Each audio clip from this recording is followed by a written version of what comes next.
नमस्ते। कल हमने प्रमुख ऐतिहासिक संवतों के बारे में अध्ययन किया, जिनमें प्रमुख थे कली संवत,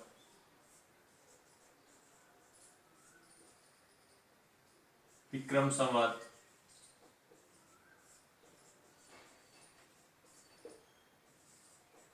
शक संवत। इन संवतों के बीच में क्या संबंध है, क्या डिफरेंस है, किस प्रकार शक संवत निकाला जाता है, किस प्रकार विक्रम संवत निकाला जाता है, आज हम अध्ययन करेंगे। इसी के आगे की कड़ी के रूप में गुप्त संवत, वल्लभी संवत,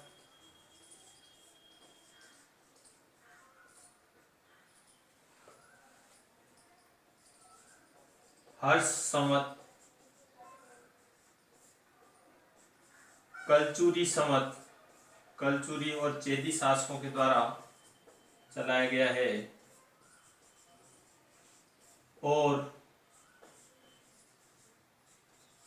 हिजरी संवत।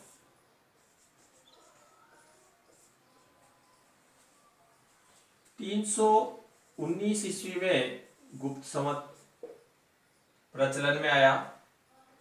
319 ईस्वी में ही वल्लभ प्रदेश में वल्लभी संवत प्रचलन में आया। 606 ईस्वी में वर्धन शासक हर्षवर्धन के द्वारा एक हर्ष संवत प्रचलित किया। 248-249 ईस्वी में गुजरात के अभीर शासक, जो कालांतर में कलचुरी और चेदी संवत के नाम से प्रचलित हुआ, अस्तित्व में आया, और पैगंबर हजरत मोहम्मद साहब के हिजरत के द्वारा एक मुस्लिम संवत प्रचलित हुआ, जो हिजरी संवत के नाम से जाना जाता है। इनका विस्तृत रूप से हम अध्ययन करेंगे। तो सबसे पहले हम देखते हैं कि इनका ऐतिहासिक काल गणना में कहाँ स्थान आता है। मैंने पूर्व के वीडियो में बताया था कि हमने एक आधार रेखा बना ली। उससे पहले का जो काल था वो ईसा पूर्व का काल, उसके बाद का जो काल है वो ईस्वी का काल, जिसको इंग्लिश में BCE और इंग्लिश में CE कॉमन इरा और बिफोर कॉमन इरा के नाम से आज जाना जाता है। तो यदि इस टाइमलाइन में हमने देखा था कि ईसा पूर्व से, जो ईसा मसीह के जन्म से पहले की जो शताब्दियां ईसा पूर्व, उसमें एक संवत का प्रचलन हुआ, वो 57 ईसा पूर्व का है, इसे विक्रम संवत कहते हैं। ईस्वी के बाद की शताब्दियों में एक प्रमुख संवत प्रचलित हुआ, जो 78 ईस्वी में, जो हर्ष संवत के नाम से, शक संवत के नाम से जाना जाता है। इनका हमने देखा, तो उसी कड़ी में आगे हम चलेंगे तो हमारे उसी कड़ी में एक संवत आएगा, गुप्त संवत। गुप्त संवत कब प्रचलित हुआ, इस संवत का प्रचलन किसने किया? नाम से ही पता है कि गुप्त संवत का प्रचलन है वो गुप्त शासकों ने किया। गुप्त शासकों ने इसका प्रचलन किया। चंद्रगुप्त प्रथम ने अपने राज्यारोहण पे 319 ईस्वी में एक संवत का प्रचलन किया, जो गुप्त संवत के नाम से जाना जाता है। 319 ईस्वी में ईसा पूर्व की ईस्वी की शताब्दियों में 78 ईस्वी के शक संवत के बाद में 319 ईस्वी में गुप्त वंश के शासक चंद्रगुप्त प्रथम द्वारा 319 ईस्वी में, जो समुद्रगुप्त के पिता थे, उन्होंने एक संवत का प्रचलन किया राज्याभिषेक पे, उसे गुप्त संवत के नाम से जाना जाता है। अब यदि कहा जाए कि इसी वंश के अंदर एक शासक हुए चंद्रगुप्त विक्रमादित्य, किसने प्रचलन किया? तो चंद्रगुप्त विक्रमादित्य ने प्रचलन नहीं किया। ये किया था चंद्रगुप्त प्रथम, क्योंकि चंद्रगुप्त विक्रमादित्य है वो चंद्रगुप्त द्वितीय के नाम से गुप्त शासक है। ये विक्रमादित्य उनकी उपाधि है। ये उपाधि उन्होंने इसलिए धारण की थी कि उन्होंने मालवा के शकों को पराजित किया। मालवा के अंदर जो शक जाति का शासन था उनको पराजित किया गुप्त शासक चंद्रगुप्त द्वितीय ने, और शकों को पराजित करने पर उन्होंने विक्रमादित्य की उपाधि धारण की। क्योंकि ऐसा दृष्टांत है कि 57 ईसा पूर्व की शताब्दियों में 57 ईसा पूर्व में मालवा के विक्रम नाम के शासक ने शक जाति को पराजित करके और विक्रमादित्य की उपाधि धारण की और विक्रम संवत प्रचलित किया। उसी को याद करने के लिए शकों को पराजित किया, वही घटना दोहराई गई, इसलिए वो भी इतिहास में विक्रमादित्य के नाम से प्रसिद्ध हुए। हमारे इतिहास में ऐसे 14 विक्रमादित्य हो चुके हैं और 14वें और जो अंतिम विक्रमादित्य है वो मुगल काल में, मध्य भारत पढ़ते हैं तो मुगल काल में एक पानीपत का युद्ध हुआ। पानीपत के द्वितीय युद्ध जो कि 5 नवंबर 1556 ईस्वी में हुआ, उसमें हेमू विक्रमादित्य जो अंतिम विक्रमादित्य के नाम से शासक हुआ। 14 विक्रमादित्य हो चुके। आज ये पूछा जाए कि गुप्त संवत का अभी वर्तमान में कौन सा गुप्त संवत चल रहा है, तो वर्तमान में यदि हमें पूछा जाए कि वर्तमान में कौन सा गुप्त संवत चल रहा है, तो अभी के वर्तमान के अभी वर्तमान में हमारे ईस्वी संवत कौन सा चल रहा है, 2020। बाद में शुरू हो चुका है। यदि विक्रम संवत होता तो हम उसको अंदर प्लस करते, यदि शक संवत निकालना है तो आपको माइनस करना पड़ेगा अंदर। यदि आपको आगे ये जो भी संवत निकाल रहे हैं, क्योंकि ये ईस्वी संवत के बाद में प्रचलित हो चुके हैं, इसलिए जो भी संवत है वो माइनस निकाल दो उसमें। 319 ईस्वी में प्रचलित हुआ ये, इसलिए यदि आपको गुप्त संवत निकालना अभी का, तो ये गुप्त संवत आ जाएगा वर्तमान में 1701 गुप्त संवत। वर्तमान में ईस्वी संवत है 2020, आपको गुप्त संवत निकालना 219 माइनस कर देंगे, माइनस करते ही 1701 गुप्त संवत अभी वर्तमान में जो रनिंग में है वो आ जाएगा। तो ये है हमारे गुप्त साम्राज्य, गुप्त शासकों के लेख है, गुप्त शासकों के जो अभिलेख है, उनके सिक्के हैं, मुद्रा हैं, जिन सभी के ऊपर इस संवत का प्रचलन किया गया और गुप्तोत्तर काल तक भी ये कई 300 शताब्दियों तक ये प्रचलन में रहा गुप्त संवत। अब आगे का हमारा संवत है वल्लभी संवत। वल्लभी संवत की भी तिथि यही आ रही है 319 ईस्वी। इस वल्लभी संवत का सबसे पहले जो उल्लेख है, ये जो वल्लभ प्रदेश है, ये वल्लभ प्रदेश से गुजरा। अरबी यात्री आया, अरबी यात्री अल बेरूनी ने अपना जो भारत वृत्तांत लिखा, उस भारत वृत्तांत में उन्होंने बताया कि वल्लभ प्रदेश के शासकों ने एक संवत का प्रचलन किया जो शक संवत के, जो 78 ईस्वी में शक संवत, वल्लभ प्रदेश के अल बेरूनी ने अपना वर्णन किया कि वल्लभ प्रदेश के शासकों ने शक संवत के 241 वर्ष पश्चात एक संवत का प्रचलन किया। शक संवत जिसकी तिथि 78 ईस्वी आ रही है, उसके 241 वर्ष पश्चात अर्थात 319 ईस्वी के अंदर एक संवत प्रचलित हुआ जो वल्लभी संवत या वल्लभ संवत के नाम से जाना जाता है। अब 319 की तिथि है और गुप्त संवत की तिथि और वल्लभ संवत दोनों की तिथि एक ही आ रही। तो इतिहासकारों ने इसके ऊपर मंतव्य स्पष्ट किया है कि ये वल्लभ प्रदेश से पहले गुप्त शासकों के अधीन राज्य था।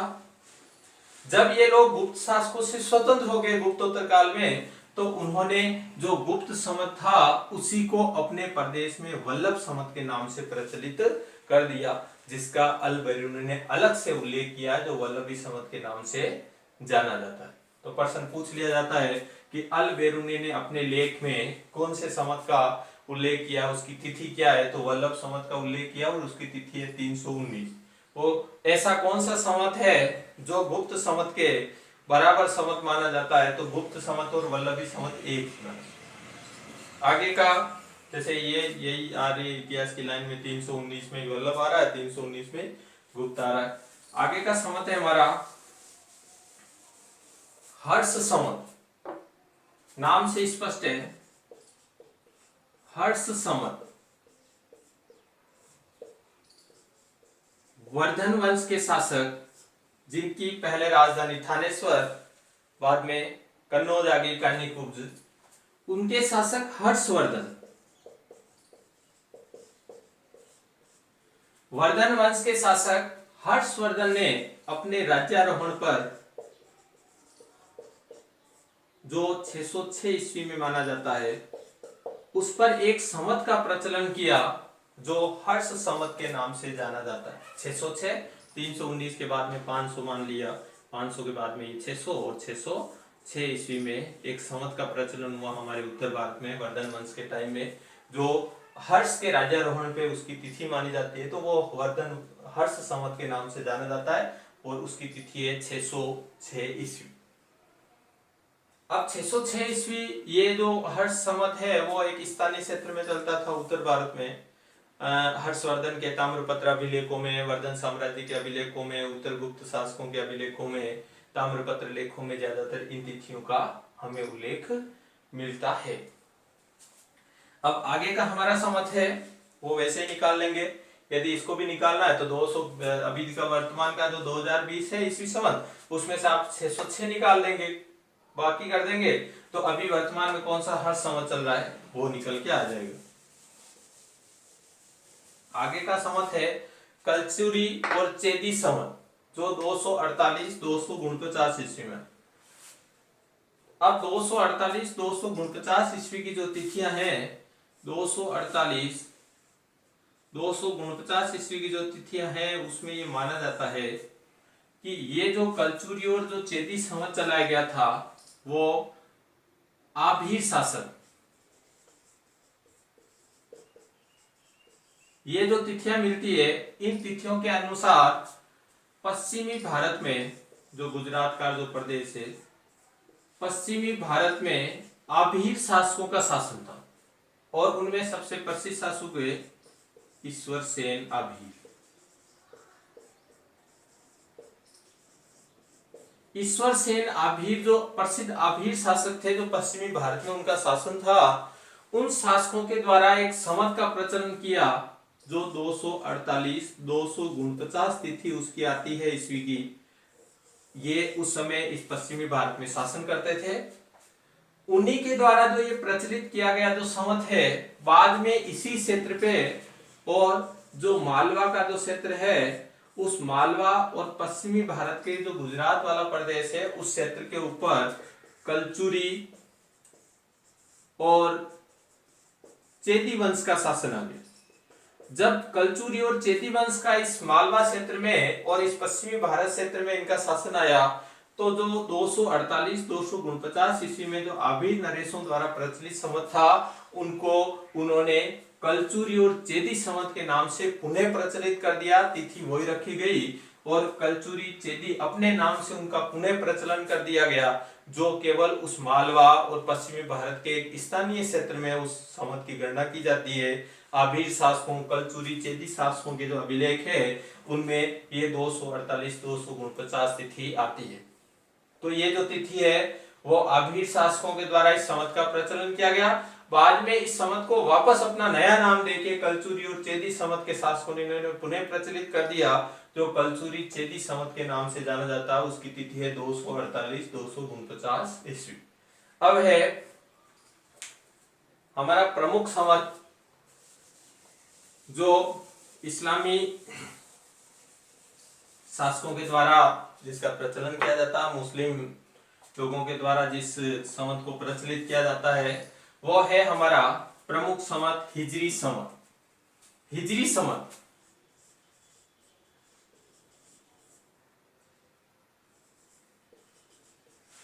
ये एक घटना हुई उससे संबंधित है। एक घटना हुई हिजरत की। हिजरत का मतलब है कि इस्लाम धर्म के, इस्लाम या जो मुस्लिम धर्मावलंबी है वो इस समझ को मानते हैं। इस्लाम धर्म के जो पैगंबर थे हजरत साहब, पैगंबर हजरत साहब जो थे उन्होंने क्या किया कि जो मक्का में रहते थे मक्का को छोड़ दिया और वो मदीना चले। मक्का को छोड़ के इस्लाम धर्म के पैगंबर हजरत मोहम्मद साहब का मक्का को छोड़ के मदीना जाना, इस घटना को हिजरत के नाम से जाना जाता है। और ये घटना हुई है 622 ईस्वी में। जब मोहम्मद साहब मक्का छोड़ के मदीना गए तो हिजरत किया उन्होंने 622 ईस्वी में, तो उसी तिथि को इतिहास में एक संवत के रूप में प्रचलित कर दिया मुस्लिम धर्मावलंबियों ने, जिसे हिजरत संवत के नाम से, हिजरी संवत के नाम से जानते हैं। और इसकी शुरुआत हो रखी है 622 ईस्वी में। यदि इतिहास की टेबल में उसको रखते हैं तो 622 ईस्वी में एक संवत का प्रचलन हुआ है जिसका नाम है हिजरी संवत। 622 ईस्वी में मक्का से मदीना जाने की जो घटना हुई उसके द्वारा जो संवत प्रचलित हुआ जिसे हिजरत, हिजरी संवत के नाम से जाना जाता है। यदि हम देखें कि हिजरी संवत अभी वर्तमान में कौन सा चल रहा है तो 222 में से ये निकाल लेंगे कि हम 222 अभी वर्तमान में 2020 में चल रहे हैं ईस्वी संवत। हिजरी संवत निकालना है तो 2020 में अभी हम वर्तमान में चल रहे हैं और आपको हिजरी संवत निकालना है तो 622 कम कर दो तो हिजरी संवत आ जाएगा। पर ऐसा नहीं होगा, जो यहाँ पे जो गणना आएगी वो गलत होगी। गलत क्यों होगी? क्योंकि अभी जो वर्तमान में जो हमारे हिजरी संवत चल रहा है वो चल रहा है 1441।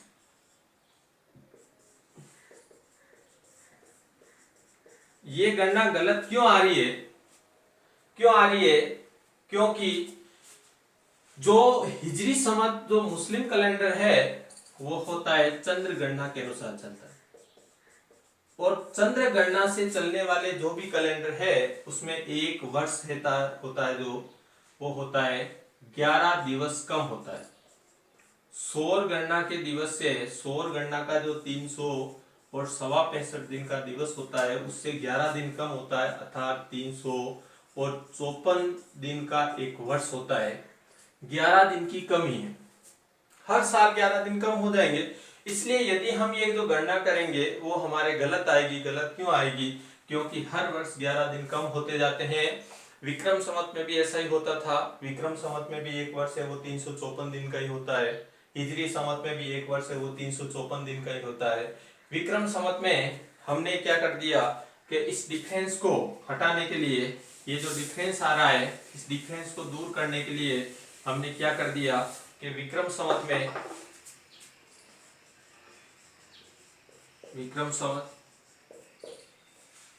इसमें हमने एक अधिक मास की गणना कर दी। अधिक मास जिसे पुरुषोत्तम मास कहते हैं।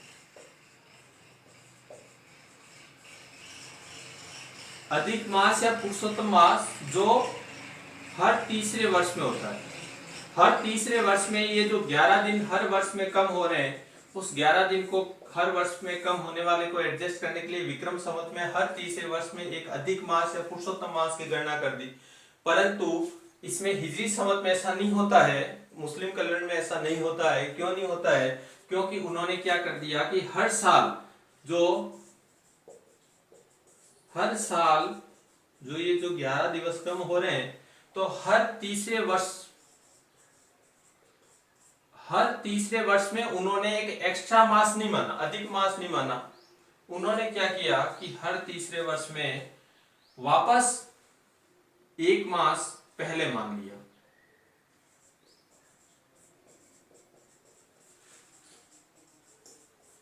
हर तीसरे वर्ष में एक मास पहले आ जाता है। तो हम देखते हैं कि आपको फिक्स नहीं है, दीपावली फिक्स है, कार्तिक महीने में दीपावली आएगी, कार्तिक अमावस्या को दीपावली आएगी। रमजान तुम देखोगे कि रमजान एक फिक्स नहीं है। कभी तुम देखते हैं कि अभी सर्दियों में रमजान आ जाता है, कभी गर्मियों में आ जाता है, कभी इस बार का रमजान है वो अभी मई के लास्ट वीक में खत्म हो रहा है। अगले बार हम देखेंगे, अगले बार 2021 का जो रमजान होगा वो जून के फर्स्ट वीक में खत्म होगा, क्योंकि वो 11 दिन आगे बढ़ जाएगा। ऐसे हर साल हर तीसरे वर्ष में जो 11-11 दिन आगे बढ़ते हैं, हर तीसरे वर्ष में एक महीना आगे बढ़ जाता है। पहला महीना होता है जो हिजरी संवत का, वो हिजरी संवत का प्रथम माह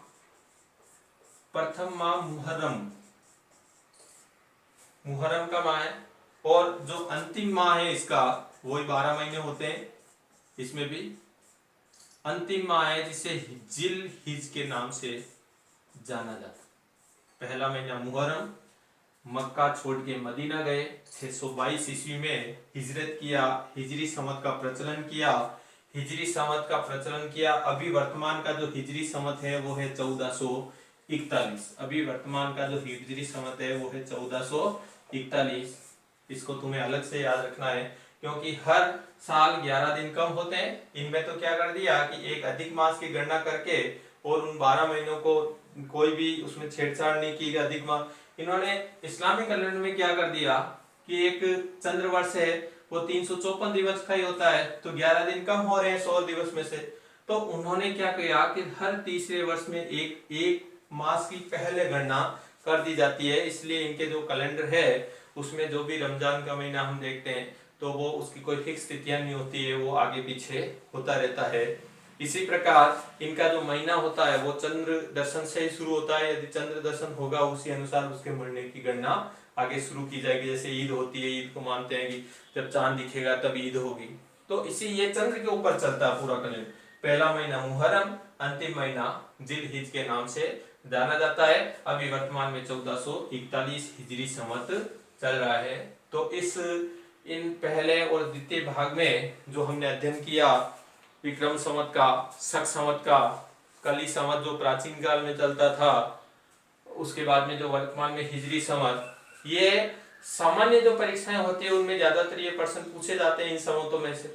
इतिहास से संबंधित जहां पाठ्यक्रम होता है उसमें गुप्त संवत, वल्लभ संवत, हर्ष संवत, कलचुरी संवत, इनमें से भी कई बार प्रश्न पूछ लिए जाते हैं।